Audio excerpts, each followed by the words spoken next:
السلام عليكم ورحمة الله وبركاته. أهلا بكم في حلقة إن شاء الله عنوانها رضا الرحمن وتلاوة القرآن، في حلقة استثنائية بنتكلم فيها عن العظيم والقدير والموهوب والمحبوب ومن ملك القلوب، سيدي صاحب الفضيلة صوت رمضان الشيخ محمد رفعت. وأهم المحطات في حياته، يعني تخليدا لذكرى المفارقات الغريبة ما بين ميلاده إلى أن توفاه الله سبحانه وتعالى في شهر مايو في نفس اليوم.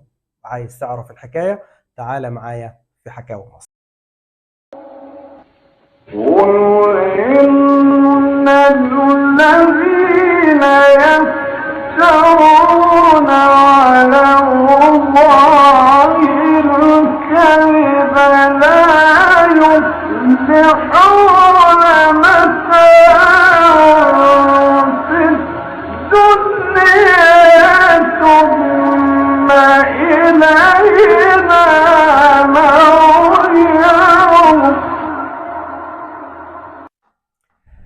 صاحب الفضيلة الشيخ محمد رفعت هو أكبر من حجم الكلمات، لأنه بما قدم من عطاء فهو حافظا لكتاب الله سبحانه وتعالى. ربنا سبحانه وتعالى يعني حباه بقلوب الناس أن يستأثر عليها بصوته الصادق الخاشع الواصل، لدرجة أن هم سموه صوت رمضان. بنستمتع ويكتمل عندنا جمال رمضان لما بنسمع صوت صاحب الفضيلة الشيخ محمد رفعت. فهو عمدة وعميد دولة قراء القرآن الكريم، وهو صاحب الباب الملكي ومن يملك المفتاح للدخول إلى هذه الدولة اللي ربنا سبحانه وتعالى حبى بلادنا إن هي مفرغة لقراء القرآن الكريم وحفظة القرآن الكريم. ربنا عز وجل اختبر صاحب الفضيلة وهو صغير في يعني نعمة البصر، فكان فقد بصره وهو صغير، ولكن اكتملت الجمال والمنحة الربانية عند صاحب الفضيلة عند سن العاشرة من عمره، فحفظ كتاب الله سبحانه وتعالى. وكان اعتمد في مسجد اسمه مسجد فاضل باشا في حي السيدة إن هو قارئ للقرآن الكريم للمسجد، وكان بيقرأ يومين في الأسبوع، تقريبا يوم الاثنين ويوم الجمعة، وذاع صيته ما شاء الله تبارك الله، وبقي ليه موردين منهم الملك فاروق وكبار رجال الدولة في الوقت ده. صاحب الفضيلة سماه الشيخ شعيشع ولقبه بالصوت الباكي، لأنه هو كان بيبكي وهو بيقرأ القرآن الكريم من التدبر والخشوع لكلمات الله سبحانه وتعالى. وزي ما أنا قلت صوته الصادق الواصل، فكان صوت باكي ومبكي، هو اللي باكي ونحن اللي بنبكي من جمال صوته ومن جمال إحساسه بآيات الله سبحانه وتعالى. وكان دايما أسيادنا العارفين بالله بيقول لك: إذا كانت بيوت الدنيا تبنى بالفكر فإن بيوت الآخرة تبنى بالذكر. فيا رب اجعلنا من الذاكرين الشاكرين الحامدين.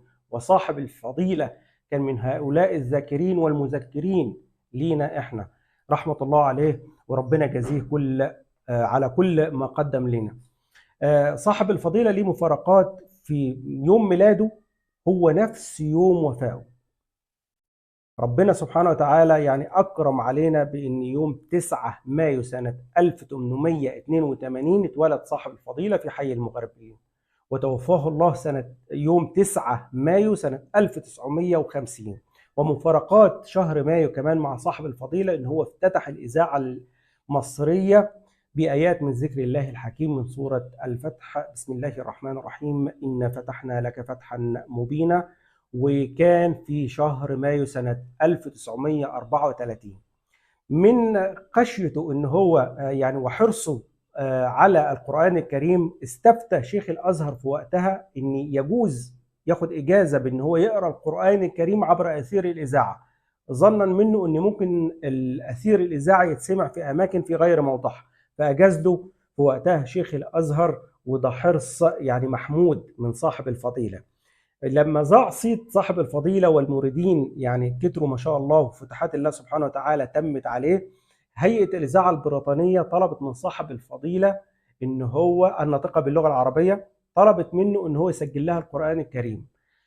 كمان الحرص مستمر من صاحب الفضيلة فطلب إجازة أو فتوى من الشيخ المراغي كان شيخ الأزهر، هل يجوز أن يقرأ لغير المسلمين قرآن كريم ولا لا؟ فأجازه الشيخ المراغي وأرى لهيئة وسجل لهيئة الإذاعة البريطانية الناطقة باللغة العربية سورة مريم.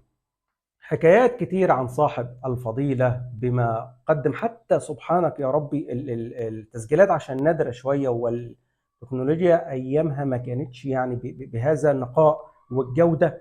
تستمتع، بتحس إن هو بياخدك لدنيا تانية. الكل عظيم في قراءة القرآن الكريم، ولكن هناك أيضا من يجيد الوصول إلى القلوب، يعني معاه جواز سفر وإن هو يوصل لقلوب الناس بلا استئذان منهم صاحب الفضيلة. وسيدنا الشعراوي يعني اجاز في كتاب للاستاذ محمود السعداني كان اسمه الحان من السماء، قال له يعني صف لي قراء القران الكريم، يعني انت شايفهم ازاي؟ فقال ان صوت احكام القران الكريم تتمثل في الشيخ الحصري، والصوت الجميل يتمثل وعنوانه صاحب الفضيله الشيخ عبد الباسط عبد الصمد، والصوت صاحب الفن الرائع او السهل المستحيل يتمثل في صاحب الفضيله الشيخ مصطفى اسماعيل، والشيخ محمد رفعت هو الجامع لكل هذا. يعني ما فيش أكتر من هذا الجمال وإحنا مستشعرين ده. فرحمة الله عليهم جميعا، ورحمة الله على صاحب الفضيلة الشيخ محمد رفعت في ذكرى ميلاده ووفائه في شهر مايو، الشهر اللي احنا موجودين فيه دلوقتي بإذن الله. ويا رب أكرم بقوم أكرموا القرآن ورفعوه فوق الرؤوس والأبدان. يا رب إن شاء الله تعالى بإذن الله يجعل كل ما قدم في ميزان حسناته، ونشوفكم إن شاء الله تعالى في حلقة جديدة نتكلم فيها عن أعمدة دولة القرآن الكريم في مصرنا الحبيبة والعالم الإسلامي. في أمان الله.